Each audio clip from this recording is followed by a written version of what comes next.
Let me show you how this if and if, there are so many of them that we're going to be using in subsequent videos. I just told you, make sure you're subscribed to the channel because you're going to be learning so much about Excel. We're going to turn Excel inside out. So we're going to learn almost everything. All right. I'll make sure I upload a video every week for the next 12 weeks to teach you Excel. Now we have the student scores, we'll have the student total scores. The next thing we want to do is just to grade them, give them a grade, who, depending on the grading system you're using. So let's say we create a table here and say we name it grade, or we name it range. We need to have a range, then we need to have a grade. Then we need to have a grade. So let's say that we want to give students, the highest number here is, I think, 73. And the lowest number here is what? 33. So we want to grade them this way. Maybe we want to say from 70 to 100. We want to give them grade A. They got an A in the exam. We want to say from 60 to 69 should have a B. Then from 50 to 59 should have a C. Then let's say from 40 to 49 to 49 to 40 to 49, we want to give them a D. And anybody that scores from 30 to 39, we want to give them an E. And then from anything below that, from 0 to 29, from 0 to 29 should be an F. So anybody who is not able to get up to 30 is going to fail this exam and repeat it. So, but now, how do we put these values into this grading system? Should you just come here and be doing it manually? Okay, I think it's going to work. This person scored from 50 to 59, so they got a C. This person scored from 62, so they got a B. But now imagine if you have thousands of students, how are you going to do all of these things? So it's really going to be tedious. So all you need to do is just use a formula to get this particular grading. So we are going to use the formula called if. There's some formula we call if, and there's another formula we call ifs. Now if works when you want to collect, you want to know the number of, maybe you want to work just on one particular figure. Maybe you want to get the number of people that scored 33. All right. So let's pick out if and ifs. These are the two stable options that we can use to achieve this particular grading system, because we want to grade them according to their score and according to these rules that we've set here. Okay. And one of these is going to help us to do that. But now we have different conditions, about 1, 2, 3, 4, 5, 6 conditions here. And we're definitely going to be using the ifs. All right. But what does the if do? Let's use these ifs first, and so that you see the difference when we use it. So we're going to be using these ifs to achieve this grading, to fill in this grading for all of these people. I'll just come here and type in equal to ifs. Then I'm going to select ifs, double tap to select. So look at the logic. It says logical text 1, value if true. You do logical text 2, value if true until the end. All right. So this actually tells you that you can put multiple logics. You can actually put multiple logics, but for the if, you can only have one logic that will return a true or a false. But for these ifs, you can have multiple logics, and it will then return a particular value for you if it tests all of the criteria you've given it. All right. So let's start with the ifs. Let's get the grades. Then we can now add another column here. But before we do that, let's get the value and put all these grades into this place and see how Excel is going to do that for us.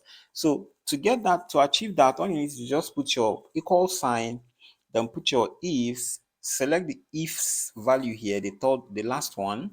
Then the logic is we want to test the score, the total score here. If it is up to this, give it this. If it's up to this, give it this. So we want to say, we want to test, use this particular score here. Click on this score in G3. We want to say if this score is equal to or greater than 70, you put a comma. As you can see, it's requesting for the logical test. You've given it a logical test. Test this particular value here, comma. The next thing it's requesting from you is the value if true. If it is true, what should I do? Give it an A. Say that this person has an A. Then close. That's all. You're done with that logic. Because we have too many logics, you've done for only this one. It is asking you, do you have another one? You say yes. Test this same value again. Check if it is equal to, check if it is greater than or equal to 60 this time. Then close. What value should I give it? If it is up to that, give it a B. Then you close, comma. It is asking you, do you have another one? Yes, I have another one. If it is greater than or equal to 50 this time, what value should I give it? Give it a C. Then you close the bracket, put your equal to it, asks you again. It continues like that as much values as you have. So the next one I want to do for D. So if this value, you're using this value, text this value again, test that value again. If it is greater than or equal to 40 this time, comma, what should I do? Give it a D. Yeah. Then close your bracket, comma. Do you have another one? Yes, we still have another one. Test this value again. Click on the value. If it is greater than or equal to 30, then close your bracket. What should I do? What should be the true value? Give it an E. Then close your bracket and comma. So now this last one is for F. So we cannot do greater than or equal to because we are closing it. If all these other options failed, if the person didn't get any of these, automatically it should get this. So we are going to test if this value is less than 30.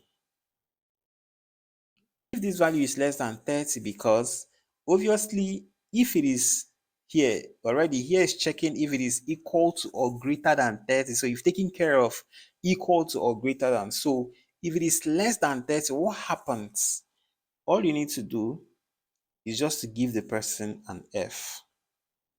See, so you close your bracket. So can you see the value we are using here? Test this value, check if it is up to 70 and above, then give it an A. Test the value again, check if it is up to 60 to 69, because 70 and above is already taken care of, give it a B. Now test this value again.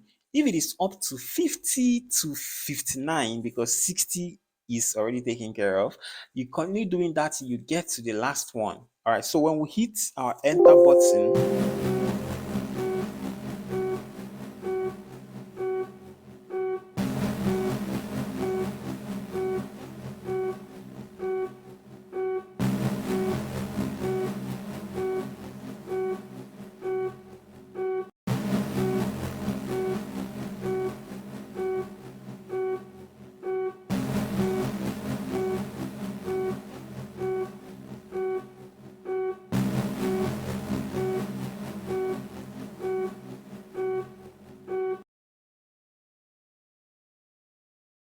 so here, so you're testing it. Now, when you test it for the last time, the G3, since you've checked all other values and it is, if it doesn't fall in any of these things, that is, if the person did not get from 70 to 39, if the person gets less than 30, if the person gets a 30, it falls into this E category, right? So, but if you get less than 30, then give the person an F. So we simply hit our enter button and Excel has already taken the formula in. As you can see, this person got a 57, and 57 is between 59 to 50 to 59, and it's a C. So all you have to do is just to drag this thing down. It is already seen the formula you used here, so it's going to just replicate it for all other ones. So if I drag it down, you see, it's going to give everybody their value. If I drag it down further to the end, everybody is going to get their appropriate grading. So this is how the grading system works. So this person got an E because they scored 39. We told them from 30 to 39 should be an E. This person got a B because they scored 60 to 69. This person got a D because they scored 40 to 49. So this formula works perfectly. Now let's add one more here. If we want to put a remark, so we want to know remark, just put a remark that this person failed. Any person that gets an F failed. Any person that gets any other thing apart from F passed the exam. That's what we want to put here. So that's where the if comes in. I'll come here and say equal to if. I'll choose this one, not ifs, but if. So I'm going to test these whole values here. I'll either use value or use letters, but let me use values. So I'm going to test this value and say check these values here. Any person that scores equal to or above, any person that scores above or equal to 30, give the person pass. All right, so it is asking us to test, give me a range to test, that is give me a logical test, that is give me a range. You give it a range of values to test. Now, if I test this value, what is going to be the true outcome, the true value? If this thing, after testing it and it gives me a true, it is true, what will I say? I say, tell us that it's a pass. Then comma, when you put the comma, then it will ask you, what if this thing fails? What if it is not true? What should I do? Tell it to repeat or failed. Say the person failed. And that's all. So Excel is going to go around, check all the values. Any person that scores from 30 and above passed the exam. But any person that scores 30, any person that did not score up to 30 failed the exam. So let's hit on enter and see what it gives us. Can you see that, guys? This is amazing. So nobody actually failed this exam. Nobody failed. Everybody passed because nobody scored below 30. So let's see this person. Let's say this person got let's look for somebody. This person got 29 and then 36. All right, so let's try to face somebody. Let's say this person got a 0 in this particular. If we enter, to change the value to 31, so the person got an E, is still a pass. So let's change this one to, since he got a 31 here, let's change it to 4. I believe changing it to 3 is going to give him F. So this person, okay, okay, okay. So let's say the total, this person's total exam score is maybe this person's total exam score is 19. Let's see, is 15. Put an end. So this person failed the exam. Can you see? This is automated. We automated everything here. We change, once any value here changes, it will update, it automatically updates here. So we updated this value, it went down to 17, and automatically the person, Excel really examined our conditions that we give here, give the person an F, and then fail the person from the condition we give with our if. From the condition we give with our if else, it gave it an F. So let's try another one. Let's try this first one. Let's reduce the exam score to 5. Hit enter is going to change. You see, it changes to an F. This person failed. So let's count how many people got an F and how many people passed. That's where the count if comes in. If you want to use count if, and we also have the count ifs, these two values. So let's say now I want to know how many people here passed. Just how many people passed and how many people failed. All right, so let's use the count if to do that. We'll just say equal to count if this first one. You check these values, help us check these values. So let's check these whole values and check how many people, you put a comma, how many people got a pass. You close your bracket. When you hit enter, Excel is going to tell you the number of people that passed, 26 people. Let's check number of people that failed. You put your count if again. This is count if. You choose that particular cell you want to check, then put a comma, then click on fail. How many people got this fail? You close the bracket and then it says that only 2 people failed. So 26 people passed and 2 people failed. All right, so this is great. Our total number here is 28 persons that took the exam, 28 people, and we have a total of 28 people.